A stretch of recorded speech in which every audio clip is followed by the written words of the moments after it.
Hey, how's it going everybody? Welcome back to Aussie Fish Keeping. So in today's video, we're going to be taking a look at 6 ways you can safely alter the pH in your aquarium. So obviously pH is a super important part of keeping your aquariums habitable for different aquarium fish. So some aquarium fish prefer a lower pH aquarium or a more acidic environment, and others prefer a higher pH or more alkaline environment. And sometimes, particularly for beginners, it can be a little bit difficult when you are wanting to change the pH in your aquarium. So in today's video, I'm going to be showing you 3 ways you can raise your pH and 3 ways that you can lower your pH. And we are going to be doing some tests on this table here in front of me just to prove that they do work. But without any further ado, let's just jump straight into today's video. So in front of me here, I've got 3 cups of aged tank water, and these cups are what we're going to be raising the pH in. And then over here, I've got 3 cups of conditioned tap water, and we're going to be lowering the pH in these cups. But before we get onto the methods, we are just going to quickly test them just so we can get an idea of the pH that they're already at and the difference in pH when we test them later on.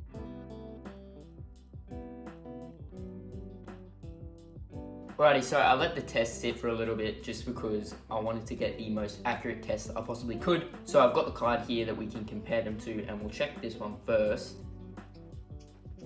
So it's kind of hard to see, but at the moment that's about a 6.8 to 7 on the pH scale. So I'd say that's probably a 6.8.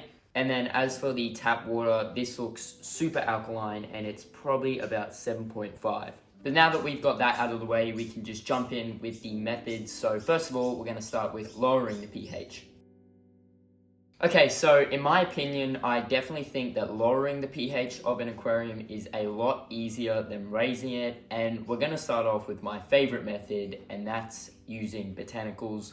So basically what I have here is I've gotten some locally collected loquat leaves, and I've just broken them up and boiled them, and we've gotten this sort of like tea colored extract here, and that is a great way to lower your pH. So when you first put botanicals in the water, they will release all sorts of humic acids, which obviously does put more acid in the water, making the water more acidic. This concentrate right here should be relatively acidic.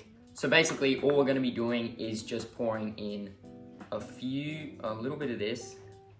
Now, obviously, you'll get the same effect if you just throw a few botanicals in there, and the number 1 botanical for lowering your pH is obviously Indian almond leaves, and those are very fast at leaching out their tannins. Loquat leaves, however, do leach their tannins over a long period of time, so I decided to boil them just to make this process a lot quicker. But yeah, basically for all these samples, we're just going to be leaving them aside for an hour, and then we'll come back and do a measurement then.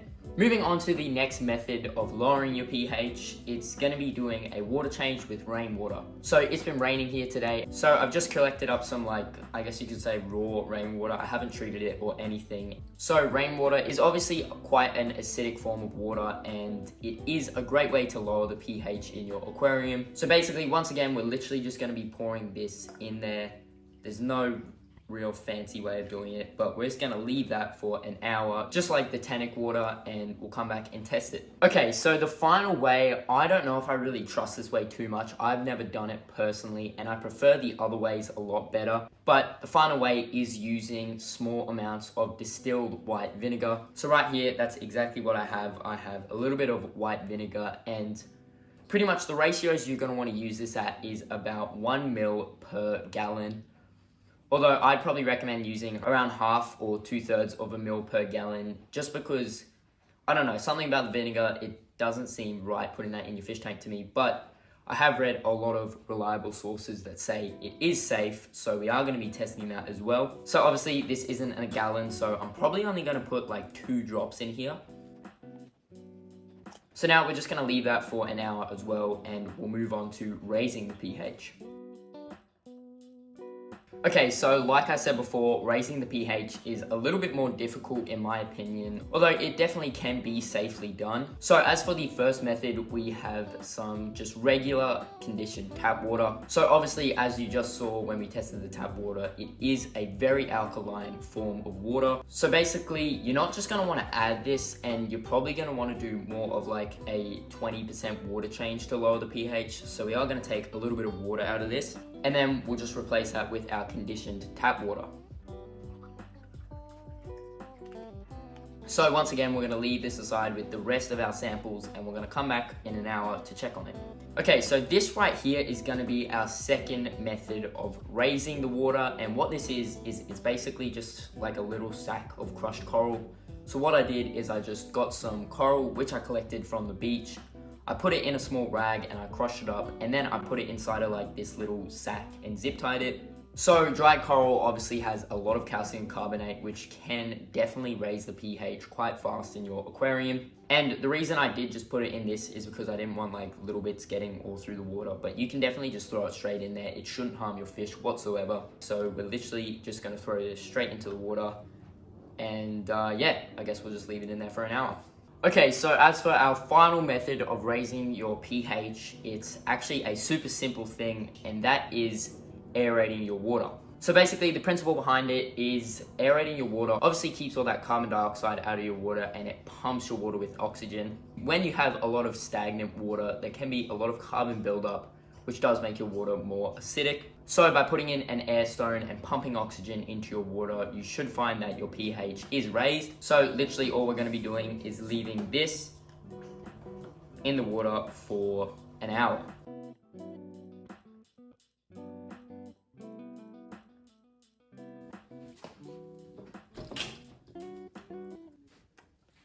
Alrighty, so we're back again. It's been about 2 hours now, so we should hopefully see some differences in the pH. So obviously these samples here were the ones we were trying to raise the pH on, and these ones were the ones we were trying to lower the pH. So we'll start off here and we'll actually just quickly test the aerated sample.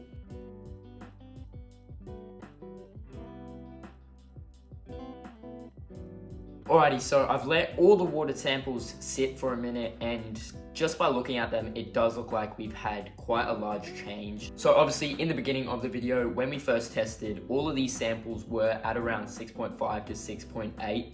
And now they do look like they've risen a little bit. So this sample here is actually the sample that we aerated. So it has been aerating for 2 hours now. And as you can see, the pH has changed quite a bit. So if you compare it here, it looks to be about 7.6 to 7.8. I'll obviously do a closer video so you can see that better. So that pH has definitely risen quite a large amount. So this sample is the one that we actually did a water change with conditioned tap water. And once again, the pH does look like it has risen. It doesn't look like it's risen as much, so maybe around 7.5. But still, again, obviously it's risen quite a substantial amount. And then the final test was the one with the crushed coral. And that sample, again, doesn't look like it has risen as much. And it only really looks to be around 7 to 7.2 on the pH scale. But I mean, with that said, obviously the evidence suggests that these three methods do work with raising your pH in your aquarium. And obviously all of these are very safe to do so. So the crushed coral is actually quite beneficial. Doing the water change is also beneficial. It does just help clean out your water, and obviously it raises the pH.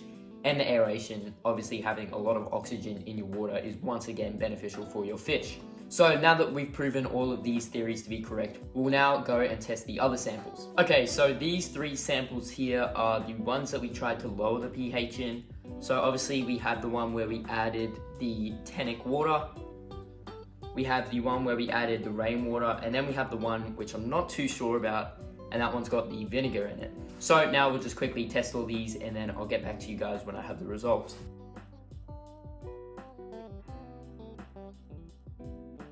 Alrighty, so I've done the testing now, and I do have to say I'm actually really impressed with how these results have come out. So we'll start off with the one that I wasn't too sure about, and that was the vinegar. Now, obviously the vinegar has lowered the pH quite a bit, and as we can see, it is somewhere around that 6.6 to 6.8 range. So as for how safe the vinegar is, I'm not too sure. If you want me to go into this in another video, I'd happily test it out and make sure it's safe for fish. But obviously it does lower the pH, and you can do a little bit of background research on it as well. I did a lot, and there was no sources that said it wasn't safe. I just don't know if I'd personally use it. I'd try and use these other two ways first. But obviously, as you can see, the vinegar definitely does work. By the way, I will quickly mention that all of these, if you do remember back to the beginning, were at around that 7.8 to 7.5 range on the pH scale. So obviously that has decreased quite a bit. Moving on to the next one, we have the one where we just put a little bit of rainwater in. And once again, this has definitely decreased quite a substantial amount.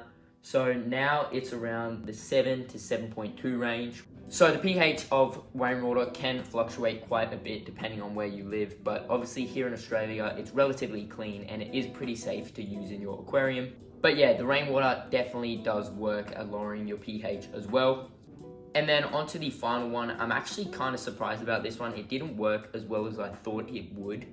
And it has worked better for me in a bunch of other instances. But as for the water with the tannic acid in it, so the pH has only really lowered a few decimals. It's probably around 7.3 to 7.5 at the moment, so it hasn't lowered too much. But obviously botanicals are renowned for taking a long time to lower the pH, so that doesn't surprise me too much. However, obviously all three of these methods work just as well as the other ones, and I would highly recommend them. They're all safe for your aquarium. As far as I know, the vinegar is safe. I'm not too sure, but I'll just say it's safe. I would do a little bit of background research before I used it though. But as for the other two, they are definitely 100% safe and I would highly recommend them. So that is going to bring us to the end of today's video. I hope you all enjoyed and I hope this video helped one of you out there. If you did enjoy today's video and you did find it helpful, please make sure to go down and subscribe. And while you're down there, smash the like button and comment your thoughts. I always love going down there and reading them all, and I try to reply back to as many as I can. But yeah, I hope you all enjoyed and I'll see you all in that next video.